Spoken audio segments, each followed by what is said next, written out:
Hey everyone, welcome back to my channel. We're still playing Planescape Torment, and we're about to talk to Keldor. You had questions about the forge. I will answer all I can. Show him the items you forge. I finished forging my creation. He takes it from you and examines it carefully. That is without a doubt one of the better pieces I've seen a recent forge. You'll go far, my friend. Are you ready for the next test? I certainly hope so. I suppose I am.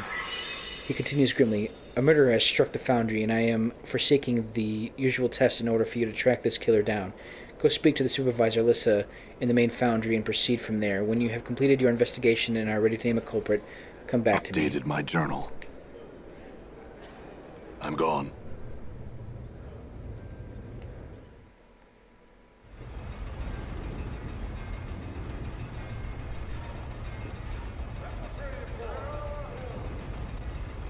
Oh no.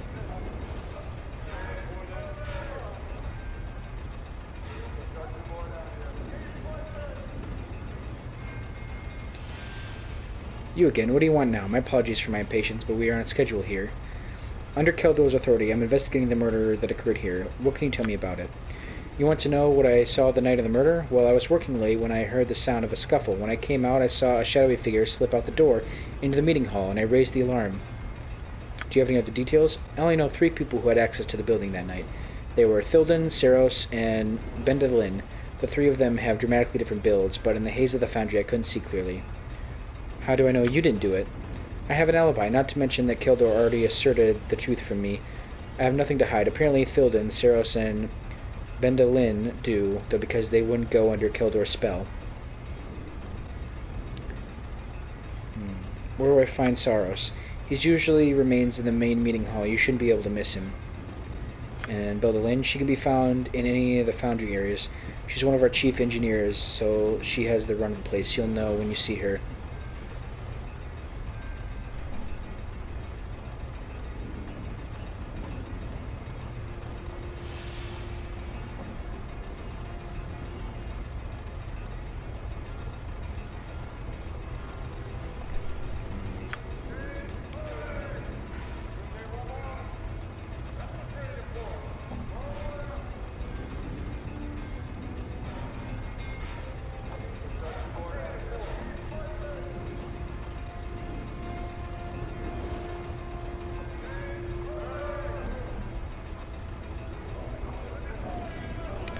Sure about that poor Smith. Avedalon really was. Still, he weren't one to keep himself to the grindstone. He weren't dedicated. 'Tis the way the plains turn. Mark my words, every bastard gets his due. Ah well, what can old Philon do for you? I'd like to ask you some questions. What were you doing the night of the murder? What was I doing? Why, I was sitting in my room with a nice loaf of bread and a jug of wine, staying in. Didn't go out that night. Didn't see no need. Do you know anyone who can swear otherwise? No, never saw the need to make sure of it. One place you might ask if you're really looking for leads is Saros. That little thieving knight goes everywhere. What with his father being such a high up here, he always was into new experiences. Boy's practically a sensate. If you ask me, probably wanted to kill someone and see if he could get away with it. Saros, I don't remember that in the meantime.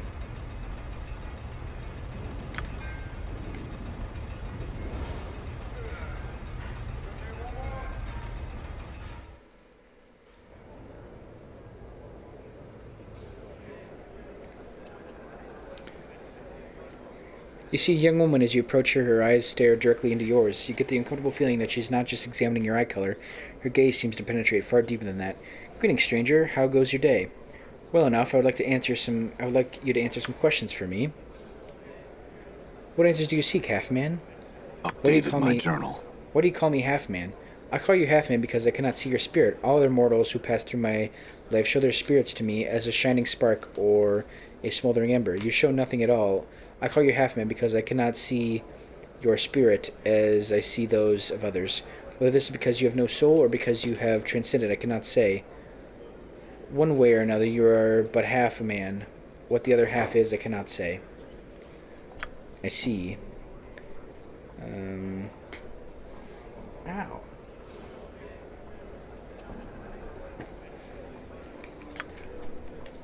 Maybe this isn't her. That poor Smith, I can't believe what happened to him. Do you have any idea what might have happened or have some leads? Who told you? The supervisor? She's right. I come here at the night sometimes when there's no one around. He looks around conspiratorially for a moment and lowers his head towards you. I saw Thilden creeping out there. The main reason I know it was him because he dropped something. His hands, you and all, with the name Thilden etched into the wooden handle. Thanks, I'll be back to talk to you again, I'm sure. Updated my journal.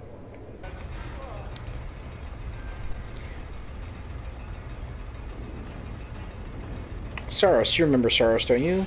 Gave me an awl found near the body. Oddly, this awl has your name etched into the handle. How do you explain that? Updated my journal. He looks momentarily flustered, and then... Saros is a thief. Odds are he stole it from me. In fact, I've been missing my awl for some time now. Never mentioned it to anyone because I figured I'd just lost it. Now I know that Saros stole it to frame me. Better go get him before he gives you a laugh. Seeing your expression, he says, before he escapes.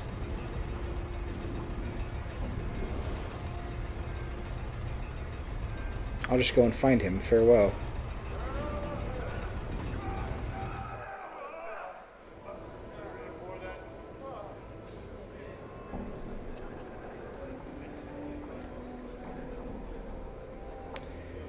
What have you found? Are you going to let me go free?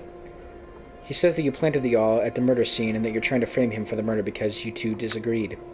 Of course he'd say that, just because he's guilty and he wants to make you look someplace else. I saw him kill that man. Sure, we disagreed, but that doesn't mean I want him dead. Just because he's a total Burke doesn't mean he should be arrested. He should be arrested for killing Avalon. Tell him he needs proof. Updated my journal.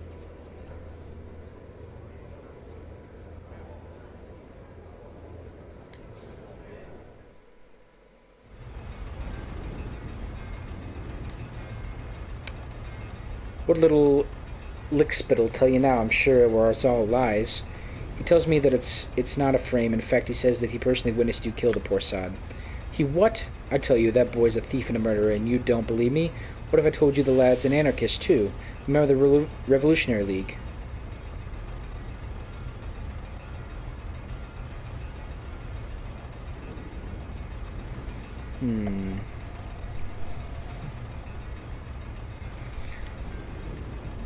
Why should I believe that? Updated my journal.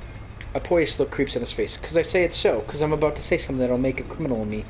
But I'll say it to see justice done, he pauses. I know he's an anarchist because he tried to recruit me. Him and that engineer, Bedla Lin. I told him I'd do it so I could trap him, but then I realized I didn't have the stomach to harm Persaros. I turned him down, and now they're trying to cover their tracks. That's why they want me gone. They're the killers, not me.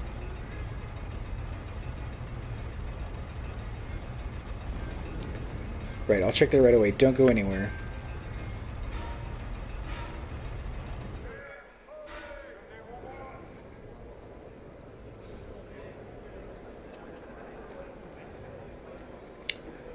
What have you found? Are you going to let me go free? He says that you and Bella Lynn are anarchists and that you're trying to frame him because he turned down an offer to join you. She has nothing to do with this. I did it on my own, but the truth is, Thorin shoved Avalon into the gears. I put the awl there to make sure everyone would know he was there because I'm just a kid and no one would believe what I was saying. All right, I admit that I planted the awl, but I only did it to make sure he got punished for his crime. Why? Why should I not think that you're just doing this to get back at him for some other crime? Updated my journal. Because I don't know why you'd think that, but I promise. Go talk to him and tell him what I said, and then you can decide for yourself.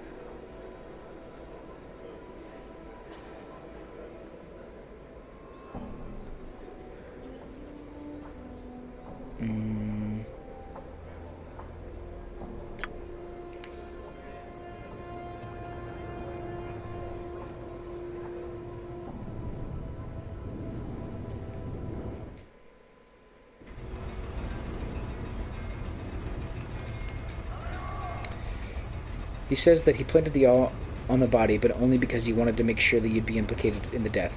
He says you're a murderer, and he wanted to make sure you got caught. The supervisor face drains color. He admitted he's an anarchist. Yes, he seems to believe you're dangerous to everyone around you, whether they be anarchists or godsmen, and that someone needs to stop you. He's willing to admit to his own crimes in order to ensure that you meet with justice.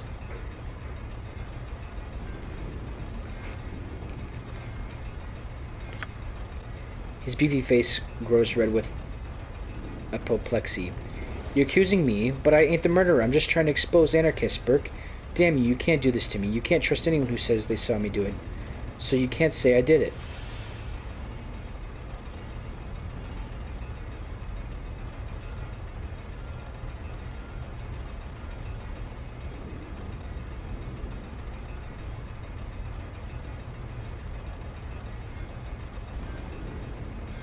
Why would you say the same thing under oath and under spell? I'm betting Saros would. Bugger. Can I at least take my stuff and give this place the laugh? Or till then, I'll make sure you won't regret it.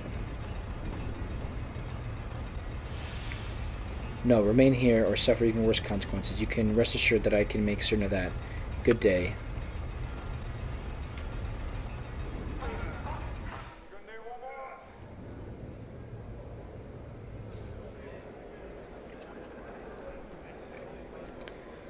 Well, have you found a culprit to this heinous crime? Do you have evidence?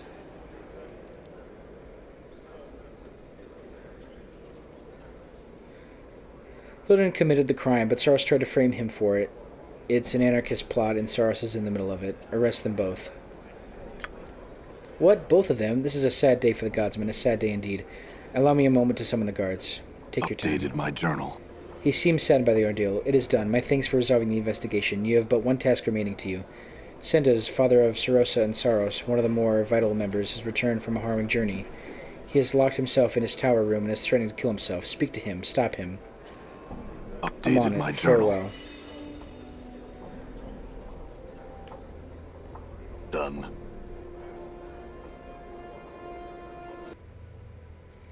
Greetings, sir. Did Keldor send you? Sendos came up here and he's been raving and muttering behind the door all day. I hope you can do something for him. We'll see about that. Call through the door. Sendos, I need to talk to you. A muffled voice comes out from behind the door. Go away. Are you Sandoz? The voice snaps. Who else would it be? These are my empty rooms. This is my faction at last, bitterly.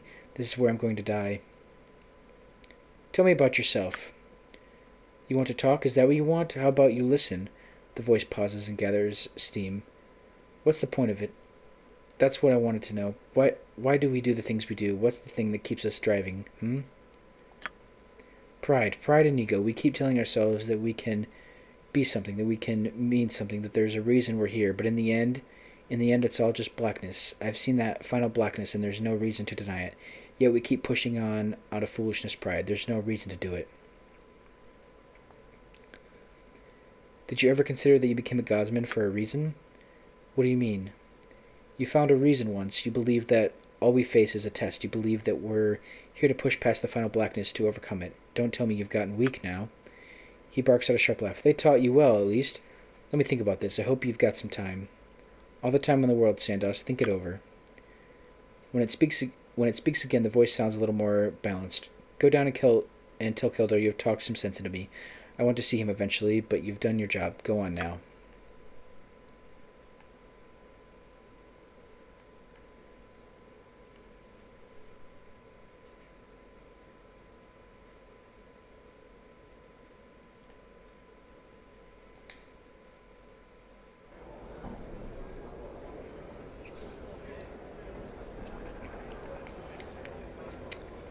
Have you succeeded in convincing him that life is worthwhile?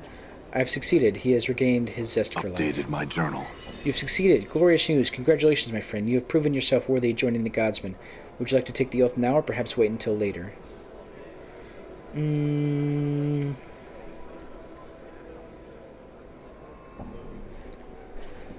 Now. The oath. Life's tribulations are tests. There is nothing I encounter that is not a lesson. Pain is in the multiverse way of reinforcing a lesson. What I hate most in others is a reflection of what I hate most in myself. I will act to activate my potential and to aid others in achieving their goals. I will remember that divinity spark is present in everything. I swear fealty to the believers of the Source and their goals, never to forsake them. You swear the oath, and Keldor smiles. Welcome to the Godsman, lad. Do you need anything from me now? Not right now. Updated my journal. Farewell.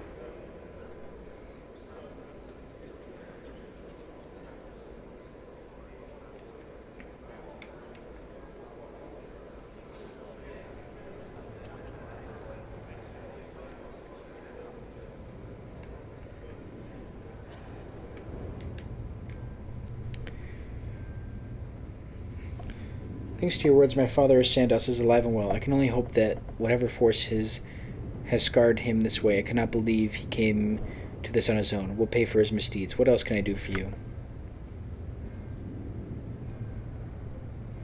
Tell me of your family. A note of bitterness creeps into her voice. My brother, as you know, awaits the executioner's whim. My father, as you may or may not know, travels far and wide across the multiverse seeking meanings that most mortals have yet to grasp. Tell me of your brother. I will not. He was always impulsive, eager to prove his bravery against this cruel cosmos, and now he cannot. I will not cast blame here, but neither will I speak of it. If you wish to know more, speak to me later. Farewell. Who's this guy?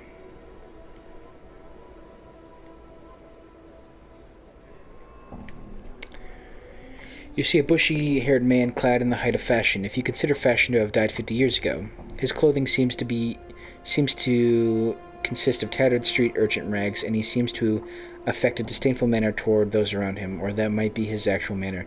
He doesn't even glance at you until you speak to him, and then his eyes begin searching your face carefully. Do you want something? Who are you? I am Nahil Xander, great-grandson of the artificer Zero Xander, engineer, dreamer, creator, and I have finished his work, the work that you commissioned. The Dream Builder. Are you ready to claim the use of it now? A Dream Builder? What's that? It is both machine and ritual. It is a state of mind and a construct of steam and blood. It grants dreams to those who enter its confines. It was built for you, and it's waiting for you. Are you ready to finish it off? It has been waiting for you for decades. How do you know it was built for me? Because my great-grandfather, Xeno Xander, set your face in stone so that we would know when you returned for the work you commissioned. He always thought you'd return, but no one else truly believed you would. Our family completed it because we said we would, and now, here you are. Do you still have this stone? No, it was stolen from me a year ago. I only saw a shadow flitting away. It was the only item taken from my home. I have no idea who'd take it, but I'd memorized the features.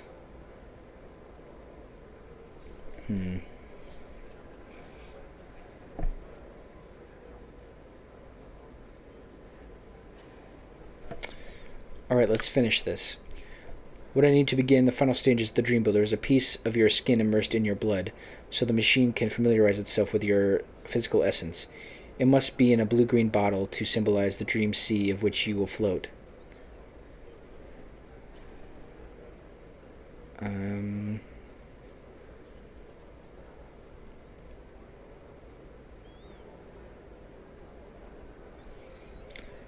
Flesh, blood, bottle. Right. I'll be back.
I think this is the place we're looking for.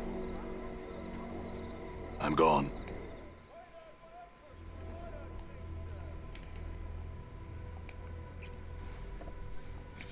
You see a wall-eyed fellow whose skin seems to writhe and ripple across his entire body. He is smacking his chapped lips with a blotched tongue.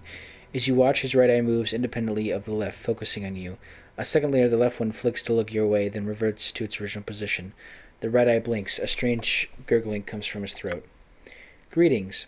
The man gives a lopsided grin and points at himself with his right thumb. Pestle, I'm called. The alchemist. He points at himself again, this time with his left index finger. The name's Klin. Do you need something?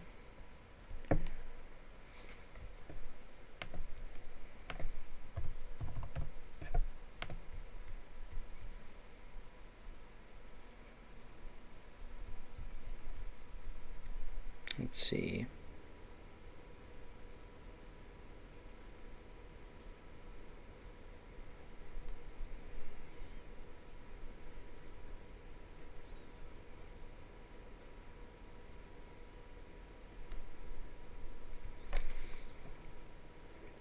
Are you alright? I am. His throat convulses for a moment, then relaxes. A large, green glowing pustule suddenly bursts from the side of his neck. Something you needed then, sir? His throat clenches again, and a wave of quivering flesh swallows the blistering green pustule back beneath the skin of his throat. He coughs violently for a moment, then seems to relax. Phew. May I ask what happened to you? The left eye rolls upward in exasperation. The right eye looks... Too much to drink? Too much of what? Potions I drink. Too many potions. His mouth slides down beneath his chin. His left nostril forms another one. The most I ever drank, that's for certain. Of polymorphin they were, and brewed in limbo. Anything I could do to help? The man's eyes turns inward to look at each other, then back to you. Dunno, he shudders. The mouth below his chin moves up to envelope the one his nostril formed. This sort of thing happens quite often. We can't seem to help but sample the stock. If you find a way to help, the two of us would be grateful. I had another question. Half of his mouth curls downward into a frown. He shakes his head. Work into stockroom all day, I do. He shudders violently suddenly. A third eye pops open over the bridge of his nose. The left one shifts sideways as the new eye takes its place. I speak only for the store, sir. That said, the skin of his face seems to eat the new eye, and the left one returns to its old location. The old engineer in the foundry tells me I need to get a sample of my blood and skin for his machine to work. I need you to do that for me. A scraping. Very well. His right hand takes up a razor blade, his left a wide-mouthed bottle. He removes a small section of skin from your forearm, placing it into the bottle along with a small quantity of your blood. He then places some gauze over your wound and hands you the bottle. You need anything more? No, that's all.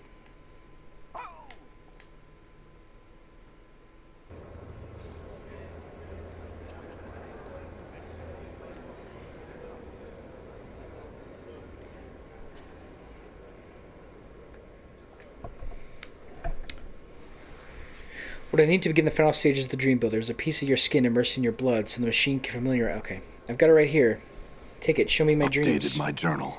The machine requires a birdcage adorned with razors, fine wrought to mimic the destructive power of dreams and their ability to capture our hearts and imaginations. Search in the siege tower for a cage I have commissioned. A cage with razors. I'll be back.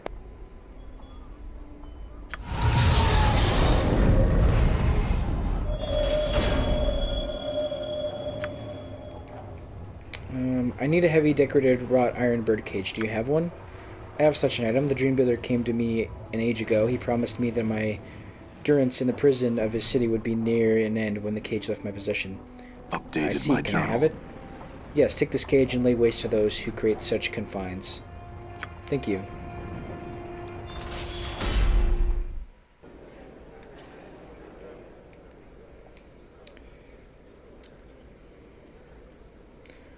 I've got it right here. Now give me my dreams. My journal.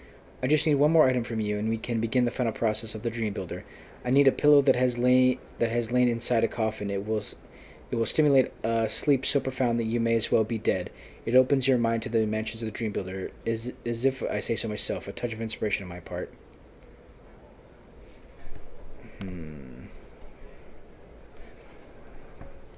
I'll get it.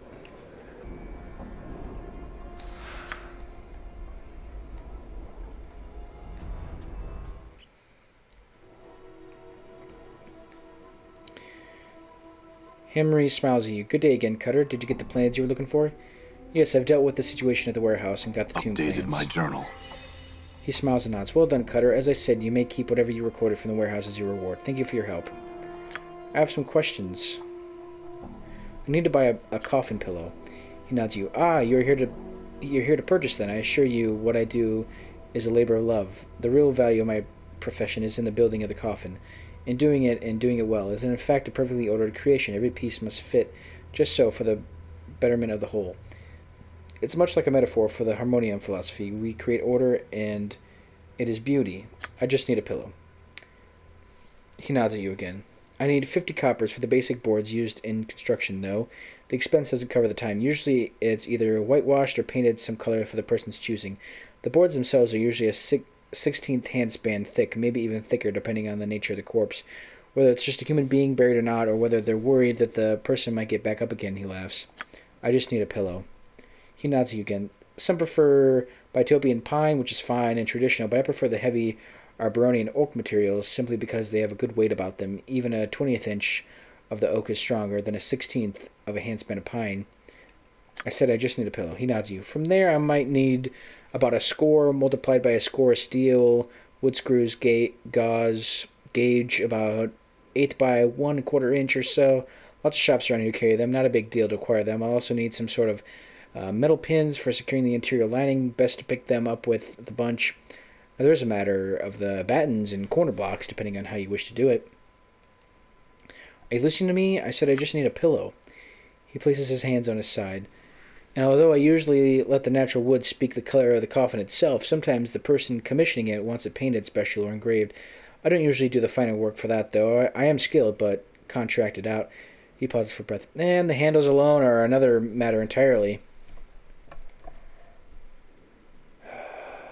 What about the handles? Big thing, handles. Everything about handles depends on how the coffin is to be carried. You got skilled men carrying the coffin at the shoulder height. Don't even need to worry about the handles. Professional pallbearers never use them, see? If you get your family and your friends carrying the coffin, then the handles are necessary. You'll need some rope handles or even some metal handles. That's fine and all, but I came here for a pillow. Do you have any? Let me give you an example. I think the most beautiful coffin... Let me give you an example. I think the most beautiful coffin I'd ever seen was this one, clear pine. I don't know where they managed to get it, whether from a place in Bitopian or elsewhere. Anyway, it was just pegged together carefully and trimmed with this beautiful run of redwood. The effect was somewhat ruined by the crude amounts of thick hemp rope that surrounded the affair. Surely something was needed for the pallbearers to hold on to, but to ruin the entire beauty of the coffin with such badly woven rope? Can't believe it. I'm sure this is fascinating and all, but I just want a pillow. Then there's the matter of the measurements. They can be tricky and... Then there's the matter of measurements. They can be tricky, and I try and do it myself, since occasionally a client will neglect to inform me that the race of the deceased or something like that, or the hip width is very important indeed. Also, if the client is still alive, I try to make precautions so the client fill out before they die. You know, he pauses. And then there's the construction itself. There's many different ways of... There's many different ways of attaching the sides and the ends to the floor of the coffin and to each other. Some use internal battens or corner blocks with plenty of wood screws to secure it in place. You can also do the fiend's tooth method and just cut alternating tongues and recesses all along the edges to be joined so that they fit together like a fiend's jaw. Requires a little more work and precision, but the result is neat and very strong. Anyways, then there's the lid. The lid's gonna need a... Then there's the lid. The lid's gonna need a rim or a lip all around its edge made from a strip of wood pinned in the box and carved around the edge itself. Once you have some pilot holes drilled through the main box, then the drill and screws in the top and the lid, maybe half the hand span apart, I don't know. You get the impression that he's not going to stop talking, that he's on a roll. If you don't shut up and give me the pillow, I'm going to hit you hard. You think you finally got his attention. He frowns at you with a confused look on his face. Pardon? I said I need a coffin pillow. That's all. Just a pillow. Do you have any? He looks relieved and smiles. Ah, pillow. Ah, I thought you might need the entire coffin. He puts his hands on his chin again. I'm so sorry. I've been out of stock of pillows right now. I don't know when I'll have them again, with the warehouse being closed and all. Yes, you mentioned a problem. What was that about again? Yes, the warehouse where I store my goods is having internal problems of some sort. New management or some such nonsense. I haven't been able to replenish my stock of late. He frowns. The Harmonium would never let things get so out of hand as to cause distress to its customers. His voice fades away as he thinks, and then he looks at you. Perhaps you would look into the matter for me.